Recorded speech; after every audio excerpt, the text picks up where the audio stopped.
Bonsoir à tous. Nous, dans le deuxième épisode, on discutera de comment est-ce qu'on peut concilier la recherche avec une pratique en cabinet. Et pour ça, en fait, je discuterai un peu de, entre autres, mon chemin de clinicien et comment est-ce que je suis devenu chercheur, un peu de façon, on peut parler de sérendipité, je pense, si on peut en parler, où ça s'est fait un peu par hasard. Et j'aimais beaucoup apprendre les choses.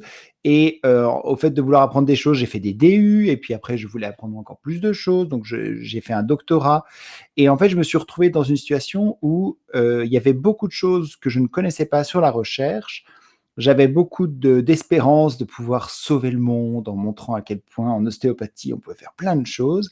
Et puis, en fait, je me suis heurté à pas mal d'obstacles parce que, en fait, dans ma formation initiale, j'avais pas eu d'éléments pour comprendre qu'est-ce que la recherche, comment est-ce qu'on monte des projets de recherche, quelles sont les différentes étapes qu'il va falloir qu'on mette en place pour pouvoir évaluer une intervention.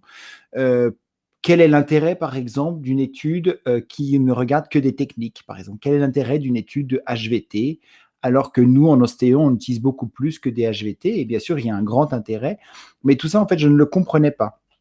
Et donc, le but de cet épisode, ce sera un peu d'essayer de disséquer tous ces éléments-là pour vous aider un peu à lire la recherche et comprendre un peu les différents éléments de la recherche, mais également essayer de voir quelles sont les choses qui peuvent être utiles en cabinet. Donc, qu'est-ce qu'on a appris sur ces derniers temps au travers, entre autres, des projets que j'ai eu l'occasion de mener ou de collaborer.